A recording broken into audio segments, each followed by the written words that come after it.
All right, I've got the bike strapped down to the swing arm now on both sides. It's rock solid, and Roger is the owner of this roller. He's done this before with bikes in his shop. I never have. So you saw my frustration in that last video. I mean, I'm not comfortable with this, and so Roger's going to do the whole deal. We're going to turn on the gas. I will turn the gas on. I will tickle the carbonizer. I will turn the ignition on, and then at that point in time, Roger says he's going to handle the starter switch. He's going to handle the clutch. He's going to handle the throttle, and we'll see if this thing will start. Now, the big deal is, as I said on the last video, this roller presupposes that it's starting a bike that is known to run. At the racetrack, for example, you have a race bike. You put the race bike on it, you start it up, you go run the race because you know the bike runs. We don't know that this bike runs. The last two tries I did are basically false starts because A, I don't know if the bike wants to run, B, I didn't know how to handle the roller, and C, I got frustrated and had to walk away from the project for a while just to clear my mind. So that's where we are. I'm going to walk over there with Roger. I'm hoping the audio is working because I've got my little lavalier microphone on. And we're going to go over there. I'm going to turn the gas on, turn the ignition on, tickle the carbonizer, and see if Roger can make this thing start. Now you're involved. You got good snap over here. We're going to turn this gas tap on. It's the only one. The other one's disconnected. I'm going to tickle the carburetor. Okay, got a good sloppy tickle. Okay. And the key is now on. You got ignition. I've already proven that several times. And go. You're going to scare the heck out of me. Go ahead. Yeah, it moved the whole thing.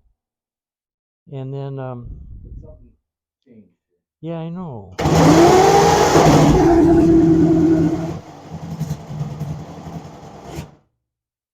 So that motor was actually running.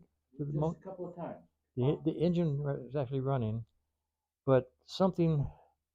It's in gear. It's in fourth gear.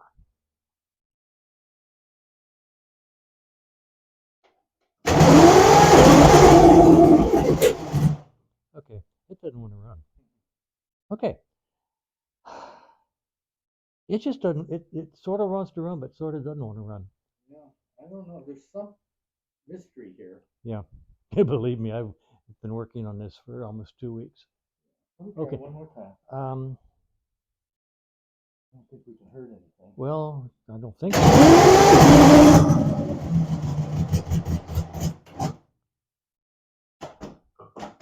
Our battery's dead. Battery's gone, yeah. All right. You off? Yeah. I don't think it wants to run, and I think there's a problem. I mean, we've given it every opportunity in the world to start. Yeah. The compression release works okay? Yeah, it actually does, yeah. Okay. I don't think we should keep doing this. I'm going to tell Bill at this point, we got to at least take the top off and find out if there's something happening with the valves. And Did then you solve the mystery of low compression but No. hard to kick over? no. See, that's another possibly valve type situation. He swears the timing cover has never been off. The timing gears have never been changed. And it actually ran a couple times for a few seconds.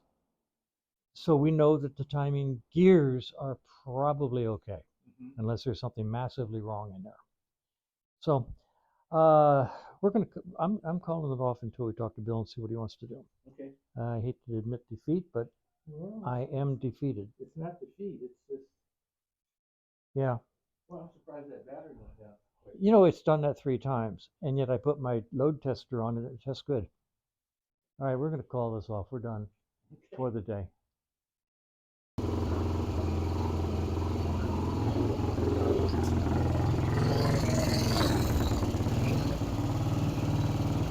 We can run it.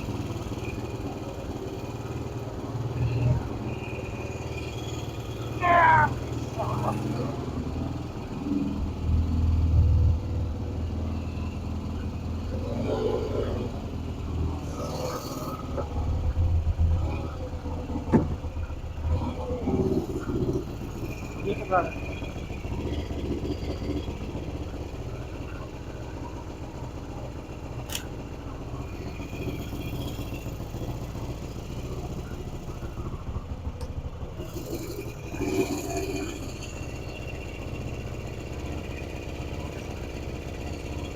I did not see any oil. All right.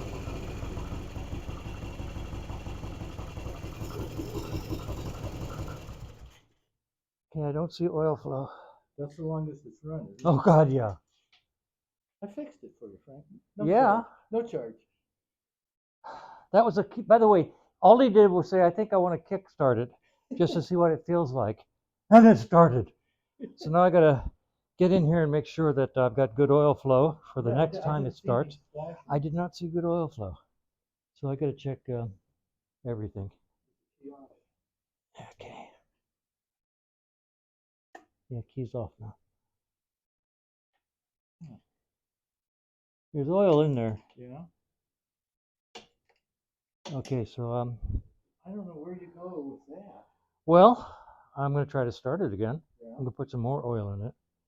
Anyway, you saw it here. I'm going to shut it down and double check oil, and thus the magic, it fell out. That was probably the whole, look at, that was probably the, whatever that is. Okay, so anyway, we're going to stop this. You saw it here, guys. It actually started. It runs good.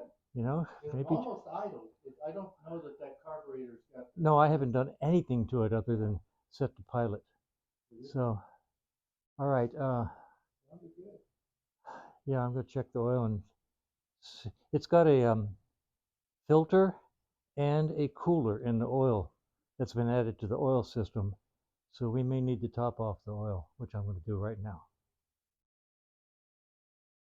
Okay, just to illustrate that there was oil in the bike when we started the engine accidentally, it's up to right here, which is about, here's the full mark, so it's not quite halfway. I'm going to add another quart, but yeah, so it did have oil in there, thank God. But we didn't see oil flow, so I'm going to top it up now. Probably take a quart, and if it ever starts again, I will double check flow, and try to figure out if the new oil filter that's installed or the new oil cooler that's installed, if it's impeding the oil flow in any way, or if we just need to run it longer to get oil through the full system. We dumped the sump the other day and got, I think, 4 to 6 ounces, so that was correct. So there was oil in the engine when we just ran it. When Roger simply said, after we'd taken the roller assembly out, he says, look, can I just try one time to see what it feels like? And he did, and it started. So we're both saying spinning this thing up with the rollers might have done something of which we can't explain. So we are right here having seen the bike run, and that's where we are. We'll see what happens from this point on. Well, Roger took his roller assembly home. He left saying, my work here is done.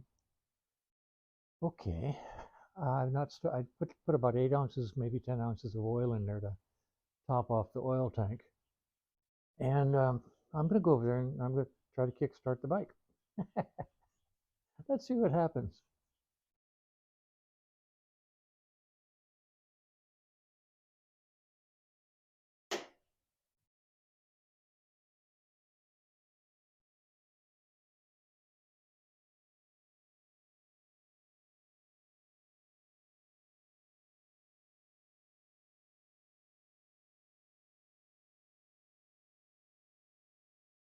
Good tickle.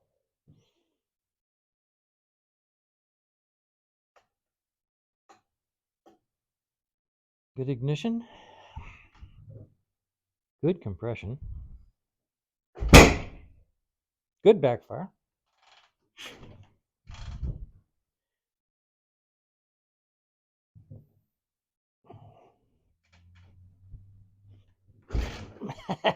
Back to its old tricks.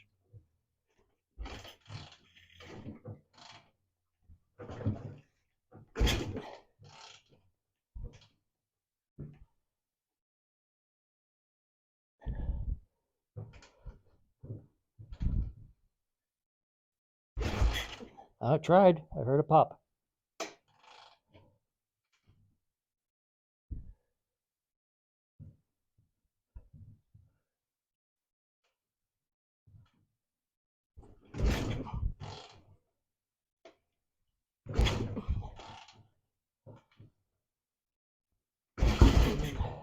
It's trying. Did you hear that?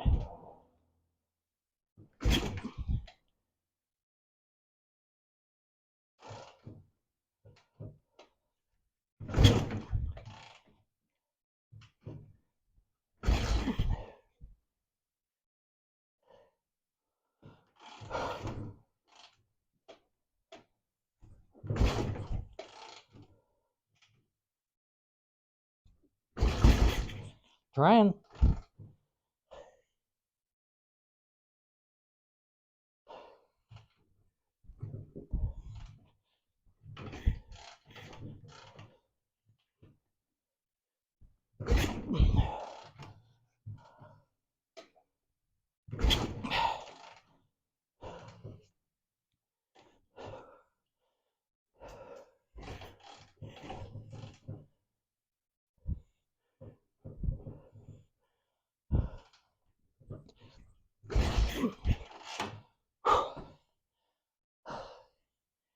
Okay. Well,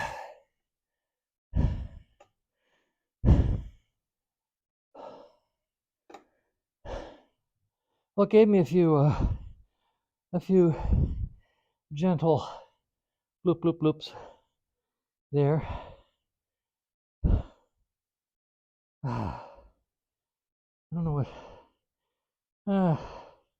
I'll think on it for a while. When Kevin gets back, we'll let him let him jump on it for a while. But it ran, boy. I mean to tell you, it sounded good when it was running. Okay.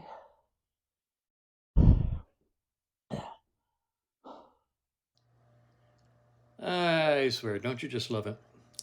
We did all that work to spin that bike up, and while it was spinning, it was occasionally trying to fire, but it never really did. And so at the end, I was ready to call Bill, the owner, and say, maybe it's time to take the top off. At least the head. Look at the valves.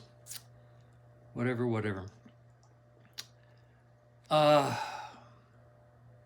So we took the roller out, put it in Roger's car, and he said, "Can I kick on it a couple times just to see what it's like, see what it feels like?"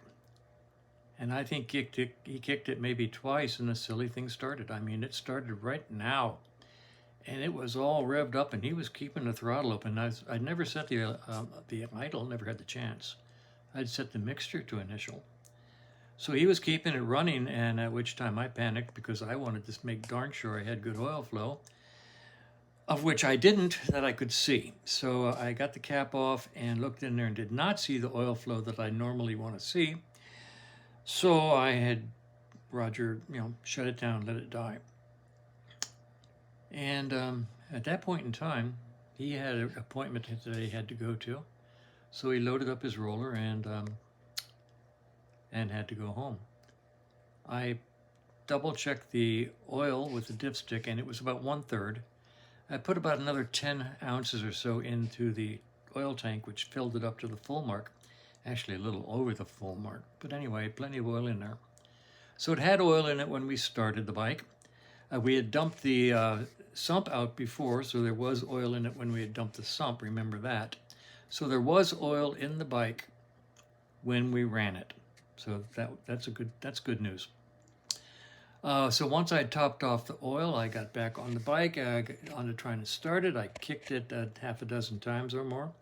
I got a few pops, I got a few humma, but it wouldn't really start. It was trying. It's trying more than it had ever before. So